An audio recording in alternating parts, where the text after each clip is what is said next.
Class 12th, subject physics, English medium. Today we will discuss about the questions based on 4 marks. Chapter 1, electric charges and fields. Let us see first question. Establish an expression for the intensity of electric field due to charged spherical cell using Gauss's theorem.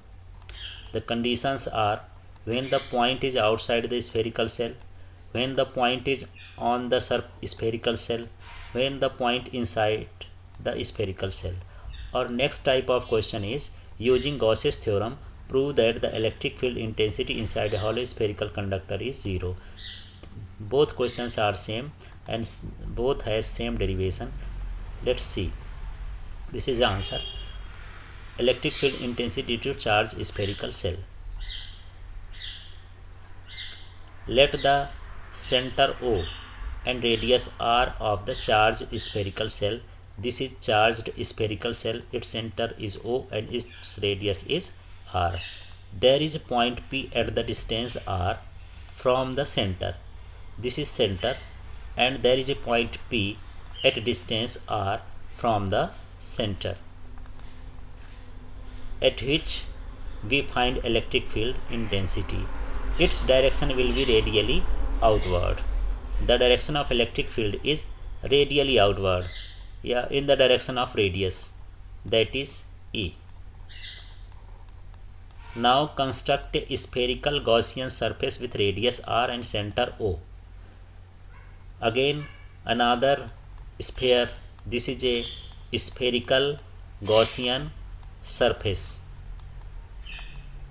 of center O and radius R. So this is written on the basis of this figure. Now according to first condition, when the point is outside the shield or sphere, the total electric flux passing through the Gaussian surface. The formula for the electric flux is phi E equal to E integration ds cos 0. Cos 0 is taken for that the direction of ds and E is same. ds is the area vector for this area. Thus the angle between them is 0 degree. Now phi equal to E integration ds. यहाँ पर cos 0 degree की value 1 हो जाएगी तो इसको छोड़ देंगे, E लिख दिए. अब ये ds का मतलब हो गया सरफेस एरिया ऑफ स्फीयर. तो जो total surface of area of sphere होता है वो 4 पाई आर स्क्वायर होता है, तो यहाँ 4 पाई आर स्क्वायर लिख देंगे. इसके बाद from Gauss's theorem, Gauss's theorem से हम जानते हैं कि जो इलेक्ट्रिक फ्लक्स होता है phi equal to Q upon epsilon naught होता है.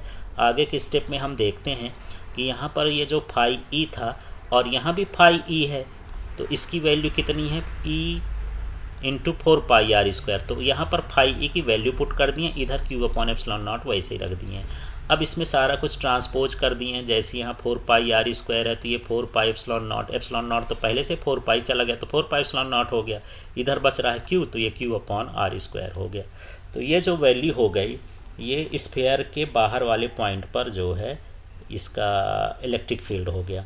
इसके बाद दूसरी कंडीशन क्या है, तो दूसरी कंडीशन है when point P lies on the surface of the shell. तो जब सेल के सरफेस पर ही यदि ये पॉइंट आ जाए तो इसका रेडियस कितना था R, तो उसकी डिस्टेंस भी क्या हो जाएगी R. तो यहाँ पर ये समझ लीजिए यदि कोई पॉइंट सरफेस पर है, जैसे मान लीजिए चार्ज स्फेरिकल सेल था, अब इस चार्ज स्फेरिकल सेल में यहाँ पर ही पॉइंट आ गया तो इसकी रेडियस कितनी थी R थी. तो यहाँ पर इसका पॉइंट का डिस्टेंस भी कितना हो गया R. तो दोनों वैल्यू कितनी हो गई, सेम हो गई.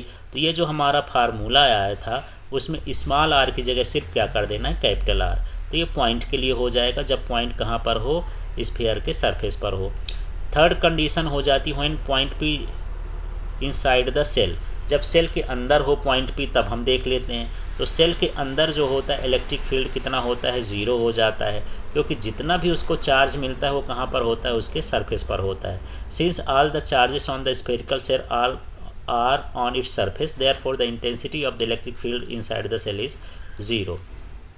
You can also represent the electric field of this cell with the diagram. Here is ये इलेक्ट्रिक फील्ड हो गया, ये रेडियस हो गया, यहाँ से देखते हैं इलेक्ट्रिक फील्ड का मान क्या होता है, सेंटर तक जो होता है वो 0 रहता है सरफेस के अंदर। जैसे सरफेस में आते हैं तो वहाँ पर इलेक्ट्रिक फील्ड मैक्सिमम होता है, फिर इसके बाद धीरे धीरे इलेक्ट्रिक फील्ड डिस्टेंस के साथ क्या हो जाता है, घट जाता है, क्योंकि electric field is inversely proportional to the square of distance from the source charge. इसके बाद हम इसका 15 नंबर का क्वेश्चन देख लेते हैं। 15 नंबर का एक न्यूमेरिकल क्वेश्चन है, इसको समझते हैं। Two small spheres placed in air at a distance 30 cm apart from each other have charges 2 into 10 to power minus 7 coulomb and 3 into 10 to power minus 7 coulomb respectively. Find the force acting between them. NCERT का question, इसको समझते हैं। सबसे पहले given देख लेते हैं। तो हमको यहाँ पर इनकी डिस्टेंस कितना दिया है, 30 सेंटीमीटर। तो ये हम r बराबर 30 सेंटीमीटर लिख दिए, तो यहाँ 30 लिख दिए। सेंटीमीटर का मतलब यदि हम इसको मीटर में चेंज करेंगे 10 की घात -2 मीटर। मीटर में इसलिए चेंज करते हैं कि सारा वैल्यू हमको SI यूनिट में लेना होता है। अब यदि यहाँ पर हम देख लेते हैं कि यदि ये 30 है, इसका 0 यदि हमको हटाना है तो इसमें क्या करना पड़ेगा, +1 करना पड़ेगा, तो ये हो जाएगा 10 to power -1। इसके बाद यहाँ पर जो ये 2 into 10 to power -7 है, ये भी गिवन है। इसको हम मान लेते हैं कि ये पहला फर्स्ट चार्ज हो गया, और ये वाला जो हो गया दूसरा चार्ज, इसको हम मान लिए Q2 मान लिए। इस तरह से ये गिवन हो गया। गिवन के बाद हमको फोर्स कैलकुलेट करना है, तो we know that F = 1/4πε0 Q1 Q2 upon r²। इसकी वैल्यू पुट कर देंगे। 1/4πε0 की वैल्यू 9 × 10⁻9 होती है। Q1 की वैल्यू ये दिया ही है, 3 की वैल्यू ये, Q2 की वैल्यू भी दिया। इस तरह से हम इसको सॉल्व करेंगे। r की वैल्यू भी दिया है, ये 3 × 10⁻−1, या r की वैल्यू भी लिख दी है। इसमें स्क्वायर है तो स्क्वायर लगा देंगे।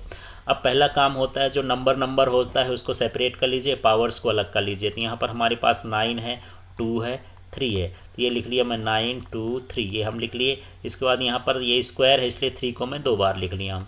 अब यहाँ पर देखते हैं पावर क्या बची, तो ये 10 to power 9 है, तो यहाँ 9 लिख दिए। फिर ये 10 to power -7 है, -7 लिख लिए। 10 to power -7 है, -7 ले लिए। यहाँ 10 to power -1 है, लेकिन बाहर ये 2 है, इसका कर देंगे तो 10 to power -2 होगा, ऊपर जाके ये +2 हो जाएगा। तो इस तरह से ये पावर्स को हम लिख देंगे। अब इसमें देख लेते हैं जो कटने लायक है, 3 3 कट गया, ये 3 3 जा 9 हो गया, और ये 3 2 जा 6 हो गया। तो 6 × 10 to power -3 न्यूटन का जो है फोर्स इसमें लगेगा दोनों स्पेयर्स के बीच। इसके बाद इसका 16 नंबर का क्वेश्चन देख लेते हैं। If 2 charges of 5 microcoulomb and -5 microcoulomb are located on millimetre away from each other, then the find the value of the dipole moment. तो यहाँ पर हमको जो चार्जेस का मैग्नीट्यूड दिया है वो Q = केवल मैग्नीट्यूड हमको एक चार्ज से मतलब है, एक चार्ज का हम लिख दिए हैं Q वैल्यू 5 μc 5 माइक्रोकूलम।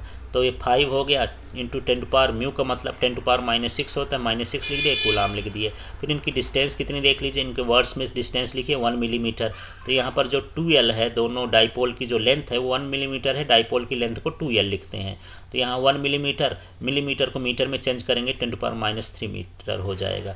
इसके बाद हम जानते हैं जो डाइपोल मोमेंट का फार्मूला होता है Q × 2L होता है। Q की वैल्यू रख दिए हैं, ये वाली वैल्यू पूरा Q का लिख दिए, और इंटू ये जो 2L की वैल्यू है 2L की वैल्यू रख दिए। इसको हल कर देंगे तो 5 × 10 to power जो है -9 है, ये 6 और -3 मिलकर के -9 हो जाएगा। इसका यूनिट कूलाम इससे भी निकाल सकते हैं, कूलाम हो गया, लेंथ का मीटर हो गया, तो ये इस तरह से कूलाम मीटर हो जाएगा। इसके बाद हम इसका 17 नंबर का क्वेश्चन देख लेते हैं। Calculate the force on the proton located in the electric field 3 × 10⁻³ Newton पर कूलाम। तो यहाँ पर हमको प्रोटॉन पर कितना फोर्स लगेगा उसको कैलकुलेट करना है। इलेक्ट्रिक फील्ड में ये है, तो बी है E = 3 × 10⁻³ ये इलेक्ट्रिक फील्ड की वैल्यू दिया है, यहाँ से हम नोट कर लिए हैं। इसके बाद जो प्रोटॉन है, प्रोटॉन का चार्ज इलेक्ट्रॉन के चार्ज के इक्वल ही होता है, केवल पॉजिटिव होता है, तो 1.6 × 10⁻−19 कूलाम ये जो है प्रोटॉन का चार्ज हो गया। अब फोर्स जो इलेक्ट्रिक फील्ड में लगता है F = Q × E होता है। अब इस फार्मूले में हम वैल्यू पुट कर देंगे, Q की वैल्यू इतनी है और E की वैल्यू इतनी है, तो ये वैल्यू हम यहाँ पर पुट कर दें हैं। अब यहाँ 16 3 जा कितना हो जाएगा 48 के 1 डिजिट बाद पॉइंट लगा तो पॉइंट लगा दिए। 10 to power -19 था, ये +3 था, तो -19 + 3 क्या हो जाएगा -16 न्यूटन हो जाएगा। इस तरह से उसके प्रोटॉन में इतना फोर्स लगेगा। 18 नंबर क्वेश्चन देख लेते हैं। इसमें क्या है, a small sphere of charge 0.4 microcoulomb exerts a force of 0.2 newton in air due to another small charge sphere. If the second sphere has a charge of 0.8 microcoulomb, then what is the distance between the two spheres and what is the force due to first sphere on the second sphere. तो इस तरह से हम इसको find करना है हमको कि यहाँ पर एक स्फेयर है, उस पर इतना चार्ज है, ये हम लिख लिए हैं, ये तो 0.4 माइक्रोकूलम, तो ये लिख दिए 0.4 माइक्रोकूलम Q1 की वैल्यू हो जाएगी। तो तो इसको पॉइंट हटाए हैं तो 4/10 लिख दिए हैं और 10⁻⁻6 हो गया। इस 10 को यदि हम ऊपर लिखेंगे तो ये माइनस में चला जाएगा तो 4 × 10⁻⁻7 हो जाएगा। दूसरा चार्ज, दूसरे स्फीयर में जो चार्ज है 0.8 माइक्रोकूलम है, तो इसी तरह से 0.8 है तो 8/10 लिख दिए। इस 10 की पावर यहाँ पर 1 होगी, ऊपर जाएगी तो -1 हो जाएगी, तो -6 और -1 मिलकर क्या हो जाएगा, -7 हो जाएगा। तो इस तरह से 8 × 10⁻⁷ ये Q2 की वैल्यू हो गई। अब इसमें जो दोनों के बीच फोर्स लगता है, ये फोर्स लिखा 0.2 न्यूटन, तो यहाँ फोर्स की वैल्यू 0.2 है तो 2 × 2/10 लिख लिए हैं। 10 को ऊपर लिखेंगे तो 10⁻⁻1 हो जाएगा। इस तरह से हम जो वैल्यू दी है उसको हम अपने हिसाब से मॉडिफाई कर लिए है। अब हमको कूलॉम्स लॉ लगाना है फोर्स के लिए, तो यहाँ पर देख लेते हैं। पहली condition, what is the distance between the two spheres, to spheres के बीच के डिस्टेंस फाइंड करना है। ये फार्मूला होता है F = 1/4πε0 Q1 Q2/r²। इस फार्मूले को यूज करना है। अब हमको R निकालना है। ये देखिए r², तो R का ट्रांसपोज इधर कर दिए हैं, F जो है नीचे आ गया। अब सारी वैल्यू को पुट कर देते हैं, तो 1/4πε0 की वैल्यू 9 × 10⁻9 हो गई, Q1 की वैल्यू 4 × 10⁻7 हो गई, Q2 की वैल्यू 8 × 10⁻7 हो गई। जो ये वैल्यू है सारा वैल्यू पुट कर देते हैं। और यहाँ पर F की जो वैल्यू है ये है 2 × 10⁻⁻1, ये F की वैल्यू पुट कर दी है। इसकी वैल्यू पुट करने के बाद हम आगे देखते हैं कि यहाँ जो है कैसे सॉल्व करना है। तो पहले नंबर अलग कर लिए, 9 अलग कर लिए, 4 अलग कर लिए, 8 का अलग कर लिए। तो नंबर अलग कर लिए, फिर पावर को देख लेते हैं, और अपॉन में 2 है तो 2 को अलग कर लिए। इस तरह से नंबर अलग करने के बाद ये 10⁻9 है तो यहाँ 9 लिख दिए, यहाँ -7 है, -7 है तो -7 लिख दिए, -1 है ऊपर जाके +1 हो जाएगा इस तरह से। अब यहाँ पर देख लेते हैं, यदि हम इसको काट देंगे तो ये 4 हो जाएगा। अब यहाँ पर इसका मल्टीप्लाई कर देंगे तो इस तरह से यहाँ पर मल्टीप्लाई करने पर जो है, मल्टीप्लाई करने की जरूरत है 9, 4 और 4 और ये 10 टू पावर जो है ये -4 हो जाएगा। देख लीजिए, -7 -14 हो गया, -14 और ये 9 1 10 हो गया, -14 में 10 को हम ऐड करेंगे तो ये -4 बच जाएगा इस तरह से। अब यदि हम इसको स्क्वायर हटाना चाहते हैं तो सबका स्क्वायर रूट, जैसे 9 का स्क्वायर रूट 3 हो गया, 4 का स्क्वायर रूट 2 हो गया, 4 का स्क्वायर है 2 हो गया, और इस 4 का भी क्या हो जाएगा, 2 हो जाएगा, तो 10⁻⁻2 हो जाएगा। इस तरह से अब इसका मल्टीप्लाई करने देंगे तो ये हो जाएगा 3 2 जा 6, 6 2 जा 12, ये 12 हो गया, और ये 10⁻⁻2 तो पहले से था। अब 10⁻⁻2 को भी यदि आप हटाना चाहते हो तो इसको सेंटीमीटर में लिख सकते हैं, क्योंकि 10⁻⁻2 इक्वल टू जो होता है वो सेंटीमीटर हो जाता है। तो यहाँ पर R = 12 सेंटीमीटर हो गया। दूसरा इसमें फोर्स पूछा था कि दूसरे गोले पर कितना फोर्स लगे। Force of 0.2 Newton will be exerted on the second sphere by the first sphere. क्योंकि जो फोर्स होता है वो दोनों में सेम लगता है, केवल डायरेक्शन भर चेंज हो सकता है, जो अट्रैक्शन का और रिपल्सन का है। तो जिस मैग्नीट्यूड से फर्स्ट वाला सेकंड में फोर्स लगाता होगा, सेकंड वाला भी फर्स्ट में फोर्स लगाएगा, इसलिए फोर्स की वैल्यू सेम रहेगी जो गिवन दिया है। इसके बाद हम इसका लास्ट का क्वेश्चन देख लेते हैं, 19 number. An electric dipole of dipole moment 4 × 10⁻⁻19 coulomb metre is aligned 30 degree with the direction of uniform electric field 5 × 10⁴ newton per coulomb.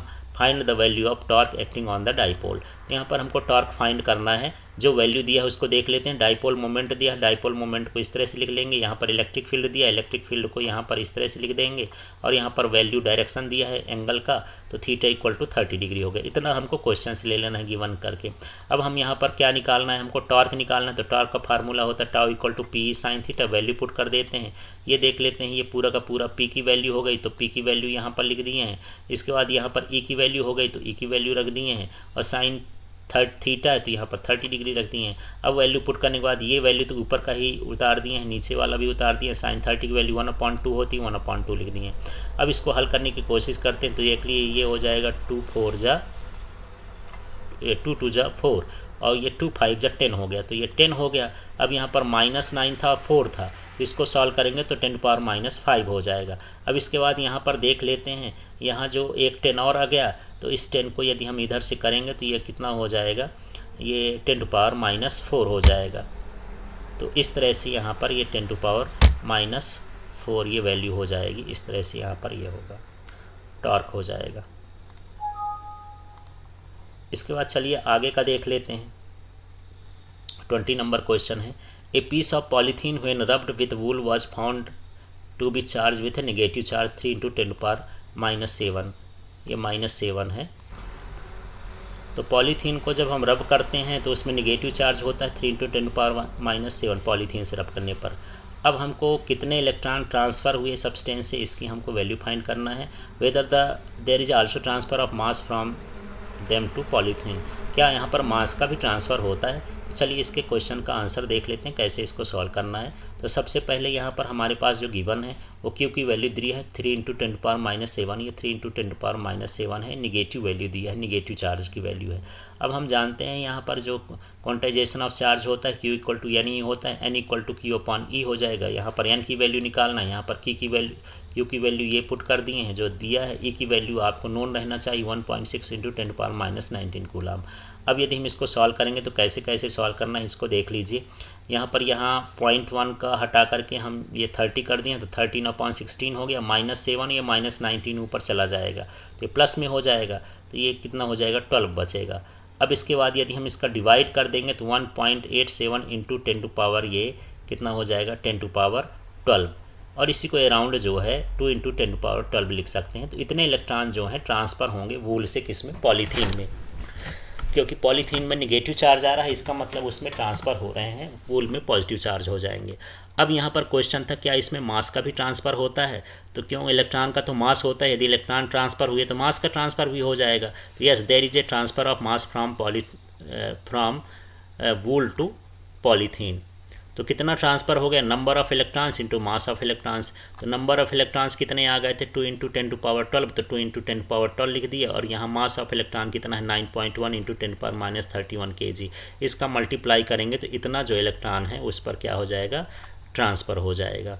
और यदि इसका एक पॉइंट और हटा देते हैं इधर तो ये -19 का -18 हो जाएगा। अराउंड मान के चलते हैं, इसका जो अप्रॉक्सीमेटली वैल्यू है 2 × 10⁻18 kg इलेक्ट्रॉन जो है मास इसका ट्रांसफ़र हो जाएगा। इस तरह से हमको निकालना है।